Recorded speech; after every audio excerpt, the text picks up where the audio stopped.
Hey, bienvenidos a un nuevo vídeo del universo de Hielo y Fuego dentro de la serie sobre los reyes Targaryen. Seguimos con la rebelión de Robert, la gran amenaza que se cernía sobre el reinado de Aerys II, el rey loco. El príncipe de Rocadragón había conspirado contra su propio padre, organizando en la sombra el gran torneo de Harrenhal, una maniobra que sin embargo a Rhaegar no le había salido nada bien, desencadenando toda una serie de fatales acontecimientos. Tras la marcha hacia el sur del Targaryen con la norteña Lyanna Stark, la sangrienta rebelión liderada por Robert Baratheon solo podía ser cuestión de tiempo.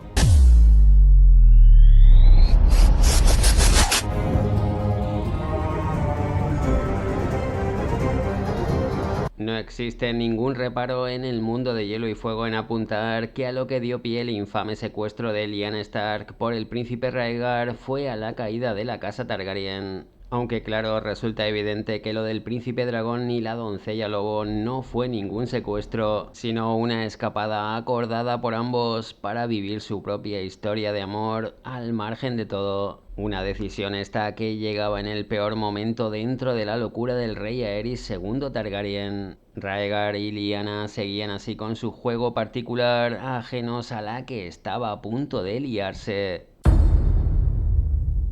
Jaime Lannister es el encargado de contar esta truculenta historia a Catelyn en Choque de Reyes. Brandon era diferente de su hermano, tenía sangre en las venas en lugar de agua fría, más parecido a mí. Brandon no se parecía en nada a vos, respondió Catelyn. Si vos lo decís, ibais a casaros con él. Él venía de camino a Aguas Dulces cuando se enteró de lo de Lyanna, cambió de dirección y fue hacia Desembarco del Rey. Fue una temeridad. Le vino a la memoria la rabia de su padre cuando la noticia llegó a Aguas Dulces. Llamó a Brandon idiota galante, cabalgó hasta la Fortaleza Roja con unos cuantos acompañantes y empezó a gritar al príncipe Rhaegar que saliera para matarlo. Jaime se sirvió la última copa de vino, pero Rhaegar no se encontraba allí. Y de haber luchado en combate singular con el norteño, estoy seguro que Rhaegar lo habría destrozado.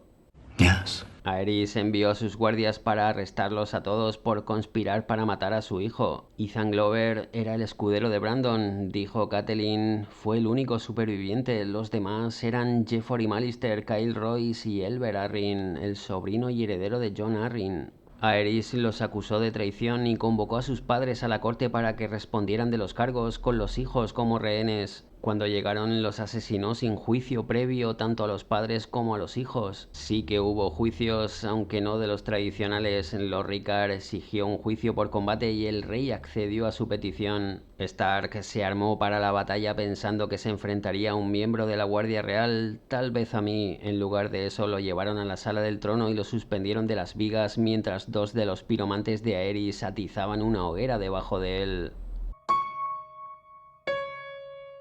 Como podéis ver, es Jaime Lannister presente en la sala del trono de hierro en ese momento quien cuenta a Catelyn lo ocurrido con Aerys y los Stark. El rey le dijo que el campeón de la casa Targaryen era el fuego, así que lo único que tenía que hacer Lorricar para demostrar que era inocente del cargo de traición era no quemarse.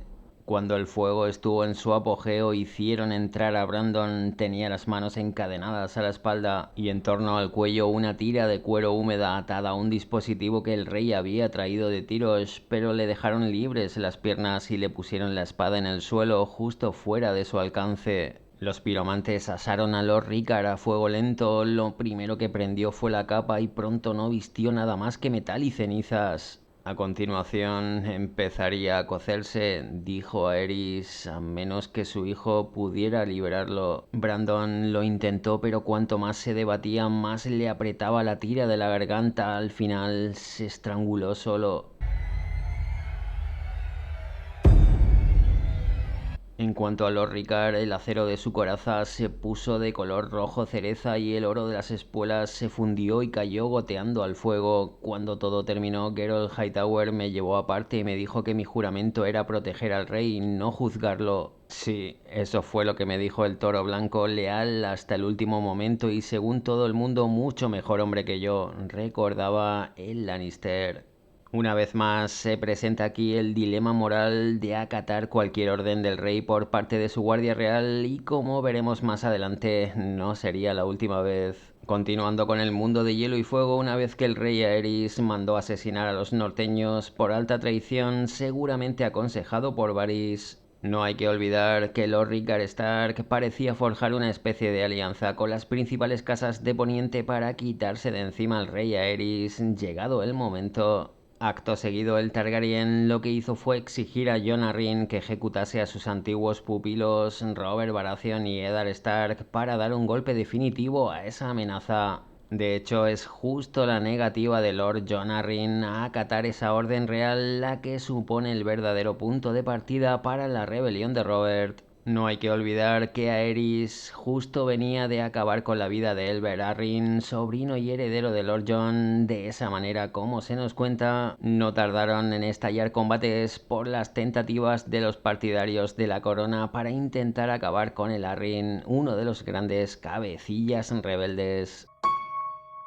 En este mundo solo hay una cosa segura, el invierno. Ned Stark le dijo eso a mi padre en este mismo salón. Ned Stark estuvo aquí. Sí, al principio de la rebelión de Robert. El rey loco había enviado hombres al nido de águilas para que se cobraran la cabeza de Stark. Primera tentativa en descabezar a Ned.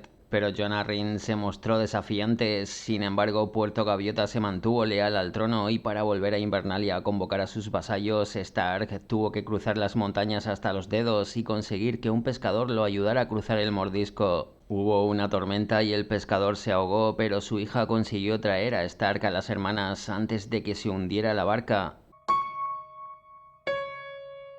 Nuestro maestre quería que le enviáramos a Aerys la cabeza de Stark como muestra de lealtad, comentaba Lord Godric a Davos Seaworth. Habríamos conseguido una suculenta recompensa porque el rey loco era generoso con quienes lo complacían, pero para entonces ya sabíamos que Jon Arryn había tomado Puerto Gaviota. Robert fue el primero en coronar la muralla y mató personalmente a Mark Grafton. Este Baratheon no le tiene miedo a nada, dijo Godric. Desde luego es la frase que mejor define a ese joven Robert. Nuestro maestre se rió de mí y nos dijo que estaba seguro de que el príncipe Rhaegar derrotaría a aquel rebelde. Ni que decir tiene que el maestre de Villa Hermana estaba equivocado.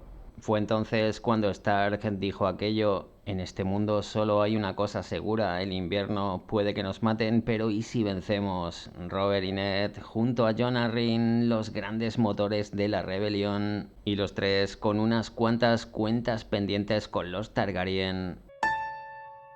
Ned Stark se encontraba de camino al norte para reunir a sus banderizos, mientras Robert Baratheon zarpaba desde Puerto Gaviota hasta Bastión de Tormentas para llamar a los suyos. Sin embargo, no todos acudieron gustosos. La mano de Aerys, Lord Merryweather, animó a ciertos señores de la tormenta a levantarse contra Robert en sus propias tierras, llegando así más enfrentamientos. El tío Robert ganó 3 batallas en un día. La princesa Shiren lo miraba con los ojos muy abiertos. Fue cuando vino para convocar a sus señores vasallos, dijo el bastardo Edric Tormenta. Los señores Grandison, Caferen y Fel planeaban unir sus fuerzas en Refugio Estival y atacar Bastión de Tormentas, pero mi padre se enteró gracias a un informador y enseguida se puso en marcha con sus caballeros. A medida que los conspiradores iban llegando a Refugio Estival uno a uno, los fue derrotando por turno antes de que pudieran reunirse con los otros. Robert Baratheon mató así a Lord Fel en combate singular, capturando después a su hijo Hacha de Plata. Justo aquí tenemos otro ejemplo del gran carisma de Robert.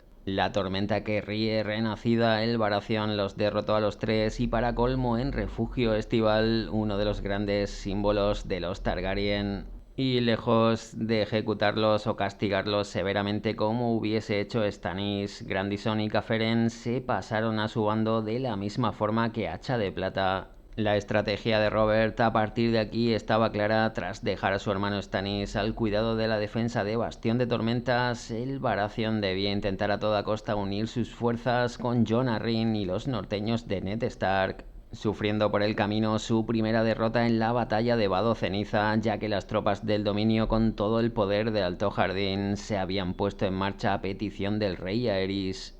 Tú fuiste el que mató a aquella criatura en la nieve, dijo el rey Stannis. Sam el mortífero, sonrió Melisandre. No, mi señora. Sam se sintió sonrojar. Alteza, o sea, sí, soy yo, soy Samuel Tarly, sí.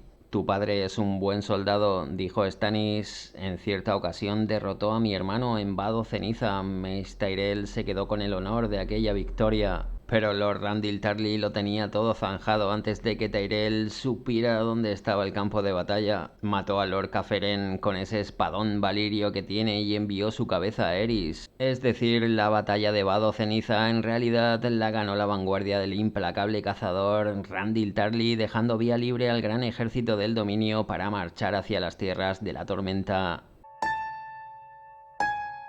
Acto seguido tendría lugar el conocido como el asedio de Bastión de Tormentas, en el que Mace Tyrell ahora sí se encontraba al mando, una situación que se prolongaría durante casi un año sin resultado alguno. En este sentido es el maestre Cresen quien cuenta cómo Lord Stannis había defendido el castillo con una reducida guarnición contra las numerosas huestes de Lord Tyrell y Lord Redwine, este último vigilando día y noche la salida del castillo por mar con sus galeras, aunque seguramente no tan bien como le hubiese gustado.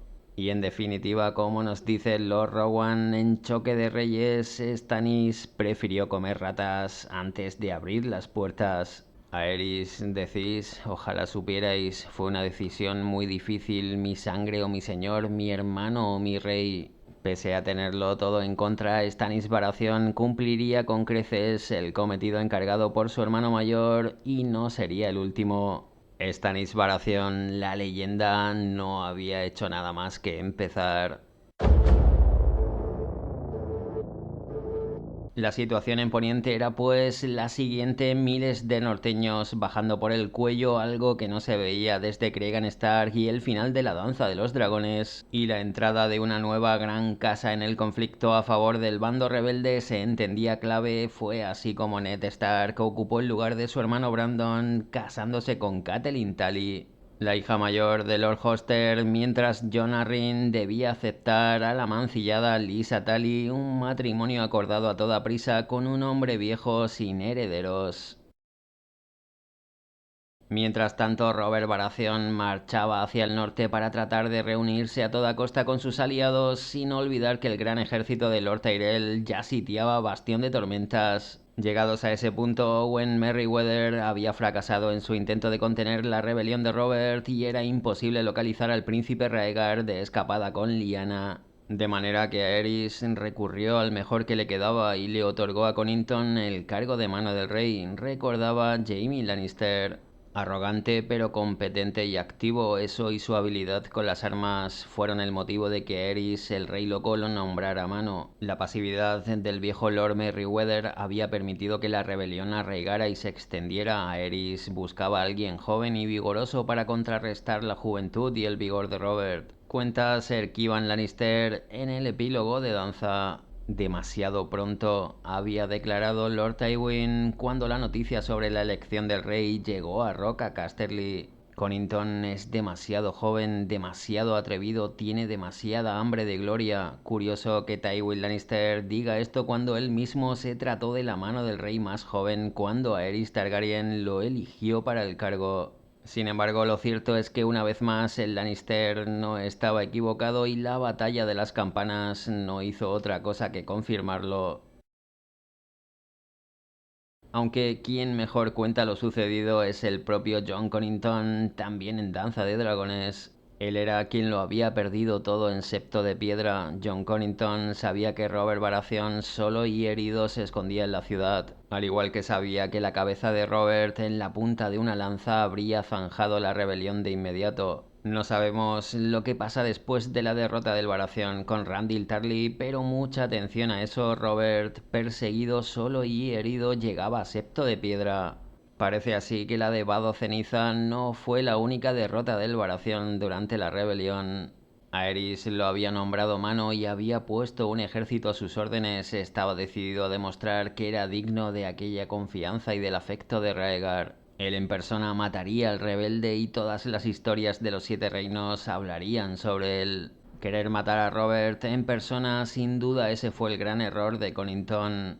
Yes. El grifo avanzó hacia Septo de Piedra, cercó la ciudad y ordenó un registro. Sus caballeros fueron casa por casa, derribaron todas las puertas, registraron todas las bodegas e incluso recorrieron a gatas las cloacas, pero Robert los eludió. Los habitantes lo apoyaban y lo pasaban de un escondrijo a otro, siempre un paso por delante de los hombres del rey. La ciudad entera era un nido de traidores, sabía Conington. Al final el usurpador acabó escondido en un burdel. ¿Qué rey se escondería tras faldas de mujeres? Se preguntaba el grifo, que es evidente que no conocía en nada a Robert. Pero mientras proseguía la búsqueda, Eddard Stark y Haster Tally llegaron a Septo de Piedra con un ejército rebelde. Luego llegaron las campanas y la batalla, y Robert salió del burdel con una espada en la mano y estuvo a punto de matar a Jon en los peldaños del antiguo septo que daba nombre a la ciudad. Esa versión de la historia se complementa con la que el norteño Harwin cuenta a Arya Stark en Tormenta de Espadas. Después de la llegada de Eddard Stark y Lord Hoster, Conington se defendió con bravura. Lucharon en las calles, hasta en los tejados, y todos los septones hicieron sonar las campanas para que los ciudadanos supieran que tenían que cerrar las puertas. De ahí precisamente justo el nombre de la batalla. Robert salió así de su escondrijo al saber de los refuerzos para participar de los combates. Aquel día mató a 6 hombres y uno de ellos era Ser Miles Mutton, el famoso caballero que había sido escudero del príncipe Rhaegar. En cambio, Conington hirió de gravedad a vuestro abuelo Tally y también mató a Ser Dennis Arryn, el último heredero de Jon Arryn. Pero al ver que la derrota era inminente, salió huyendo, más veloz que los grifos de su escudo. La llamaron la batalla de las campanas. Robert decía siempre que el que la ganó fue vuestro padre, no él, refiriéndose a Lord Eddard Stark. Después de aquello, Jon Conington se dijo durante muchos años que no había sido culpa suya, que había hecho todo lo humanamente posible, registró cada agujero de cada choza, ofreció indultos y recompensas, colgó a rehenes en jaulas y juró que no les daría comida ni bebida hasta que le entregaran a Robert. Ni Tywin Lannister en persona habría podido hacer más, le insistió una noche a Corazón Negro durante su primer año de exilio. En eso te equivocas, replicó Milestone. Lord Tywin no se habría molestado en buscar a Robert, habría quemado la ciudad con todo el mundo dentro. Hombres, niños, bebés, nobles, santos septones, no habría dejado a uno con vida. Luego, cuando el fuego se hubiera apagado y solo quedaran cenizas y brasas, habría mandado a sus hombres a buscar los huesos de Robert Baratheon. Y al final, cuando hubieran llegado Stark y Tally, les habría ofrecido el indulto real y los dos lo habrían aceptado para luego volver a casa con el rabo entre las piernas. Quemar de primeras la ciudad con todo el mundo dentro, otra brutal referencia a los métodos de Tywin Lannister. Conington sabía que su amigo tenía razón, el grifo quería la gloria de acabar con el venado en combate singular y no que se le recordara como a un carnicero. Pero por esa misma razón, Robert se le escapó con vida para seguir con su implacable rebelión. Tras la batalla de las campanas, Aerys Targaryen, en un demencial ataque de ingratitud y desconfianza, desposeyó a Conington de todos sus títulos y lo mandó al exilio, terminando este en la Compañía Dorada. No obstante, con el tiempo el grifo encontraría la manera de resarcirse de esa derrota personal y de la culpa por haber fallado a su amigo Rhaegar, pero claro, esa es otra historia.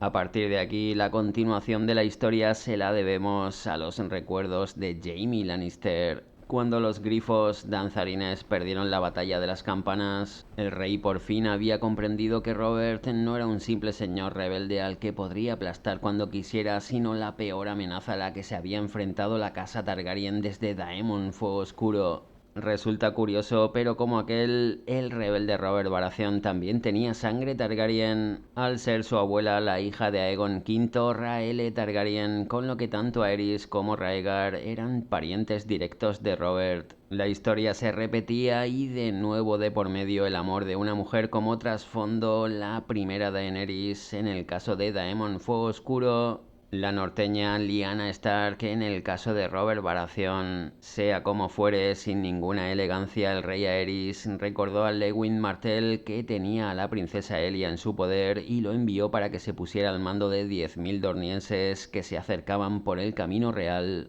Estaba muy claro que Aerys no se fiaba ni un pelo de los dornienses y olía la traición en cada esquina susurrado por Varys. A su vez, Jon Darry y Barristan Selmy cabalgaron a Septo de Piedra para tratar de reagrupar a las tropas de Connington con vistas a una batalla que se entendía decisiva. Mientras por fin el príncipe Rhaegar volvió del sur para convencer a su padre de que se tragara el orgullo y convocara a Tywin Lannister, que hasta el momento se había mantenido al margen del conflicto. Pero como dice Jaime, ningún cuervo regresó de Roca Casterly con respuesta y aquello aún inspiró más miedo en Aerys. Esta es la antesala del gran enfrentamiento dentro de la rebelión de Robert, la famosa batalla del Tridente. Lo cierto es que Rhaegar y Lyanna habían estado al margen de todo demasiado tiempo, provocando unas consecuencias terribles. Los Rickard y Brandon Stark habían muerto y lo que le esperaba a la casa Targaryen no era mejor. Es presumible que el príncipe Targaryen, guiado por la profecía del príncipe prometido, intentara a toda costa tener un tercer hijo con la norteña, pero lo cierto es que a ambos su escapada se les había ido de las manos. La rebelión de Robert se había descontrolado y el ejército rebelde era cada vez más poderoso. Por supuesto, la hora de Rhaegar Targaryen había llegado y debía reunir un ejército en tiempo récord para tratar de hacerles frente. Fue entonces cuando Hoster Tully convocó a sus abanderados en las tierras de los ríos. Sin embargo, como recordaba Lady Catelyn, no todos acudieron. Los Darry, los Rhaegar y los Mutton se aliaron con Rhaegar Targaryen, mientras que los Frey no llegaron hasta que la batalla hubo concluido. Y de ahí en adelante, Lord Hoster Tully siempre se refirió a Lord Walder como el tardío Lord Frey. De hecho, justo la misma táctica que utilizó Lord Tywin Lannister, mantenerse al margen del conflicto hasta que el resultado de la batalla del Tridente lo acabaría por decidir para situarse del lado del bando ganador. El viento soplaba con fuerza el día en que se despidió Rhaegar en el patio de la Fortaleza Roja. El príncipe llevaba una armadura negra como la noche, con el dragón de 3 cabezas dibujado con rubíes incrustados en la coraza. Alteza, que se quede Darry a guardar al rey, o Ser Barristan si lo preferís, sus capas son tan blancas como la mía. El príncipe Rhaegar negó con la cabeza. Mi señor padre teme al vuestro más que a nuestro primo Robert. Quiere teneros cerca para que Lord Tywin no le haga daño alguno. No le quitaré esa muleta en este momento tan terrible. La ira ahogaba a Jaime, pero así fue como el Lannister se quedó con Aerys, mientras Ser Barristan el Bravo, Ser Jon Darry y el príncipe Lewyn acompañaron al príncipe hacia el Tridente. El ejército de Rhaegar se componía de 40.000 hombres, una décima parte de los cuales eran caballeros, como bien recordaba Jorah Mormont, luchando del lado de los norteños. Llama la atención que el ejército de Mace Tyrell no se uniera al de Rhaegar, lo cual habría sin duda cambiado la suerte de esa batalla. Mientras que por su lado los rebeldes, pese a ser unos pocos menos, estaban más curtidos. Como se apunta en el mundo de Hielo y Fuego, la batalla del Vado fue muy encarnizada y en ella se perdieron muchas vidas, entre ellas la de Jon Darry o el príncipe Lewyn Martell. En el Tridente, cuando su padre cayó herido, fue Lyn Corbray el que cogió a Dama desesperada y mató al hombre que lo había derribado. Lyn encabezó el ataque contra los dornienses que amenazaban el flanco izquierdo de Robert, hizo pedazos sus líneas y mató a Lewyn Martell. Meñique decía que el príncipe Lewyn ya estaba gravemente herido cuando el devenir de la batalla lo llevó a la danza final con Dama desesperada, nos cuenta Sansa Stark en Festín de Cuervos. Además, Ser Barristan Selmy resultaría gravemente herido durante la batalla y posteriormente curado y perdonado por Robert, aunque antes el Bravo se llevó por delante a media docena de hombres, Ser Barristan en su línea. Y como dijo el propio Robert, no mataré a un hombre por ser leal ni por luchar bien. Acto seguido, el Baratheon envió a su maestre para que atendiera las heridas de Selmy, pero para danza final, la que libraron el propio Robert Baratheon y el príncipe Rhaegar Targaryen. La suerte había querido que se vieran las caras en el vado del tridente en el centro mismo de la batalla. Robert con su maza y su enorme yelmo astado. El príncipe Targaryen con su armadura negra toda recubierta de rubíes. Las aguas del tridente enrojecieron en torno a los cascos de sus caballos mientras ellos cruzaban las armas una y otra vez. En el transcurso del combate, Robert Baratheon fue herido por el príncipe dragón, seguramente debido a la mejor técnica de combate de Rhaegar.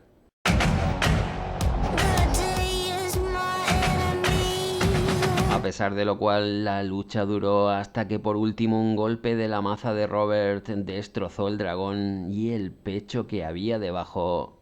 Cuando Ned Stark llegó al lugar, Rhaegar yacía ya muerto en el río y hombres de ambos ejércitos se zambullían en las aguas turbias para saquear los rubíes que se habían desprendido de la armadura. Lo mato cada noche en mis sueños, admitió Robert frente a la estatua de piedra de Lyanna, pero 1 millar de muertes siguen siendo menos de lo que merece. Es absurdo pensar que la rebelión de Robert estuvo basada en una mentira con todo lo que hemos visto en relación a las acciones y el papel de Aerys, el Rey Loco. Pero sí es verdad que Robert Baratheon se encontró en todo momento fuera de juego respecto de la relación entre Rhaegar y Lyanna, extendiendo sobre el común la versión de la historia del Baratheon, la versión del vencedor, apoyado en todo momento por su gran amigo Ned Stark. Como Jorah Mormont le cuenta a Daenerys en Tormenta, en el tridente Rhaegar perdió la batalla, perdió la guerra, perdió el reino y la vida. Rhaegar luchó con valentía, Rhaegar luchó con nobleza y Rhaegar murió. Los rubíes brotaban como gotas de sangre del pecho de un príncipe moribundo que caía de rodillas en el agua y murmuraba con su último aliento el nombre de una mujer. De los muros pendían los cráneos de dragones muertos y en un trono elevado con púas se sentaba un anciano vestido con ropas opulentas, un anciano de ojos oscuros y cabello largo plateado. Llama la atención que se describa a Aerys como un anciano cuando solo tenía 39 años, pero claro, su deterioro físico y mental ya era para entonces más que evidente.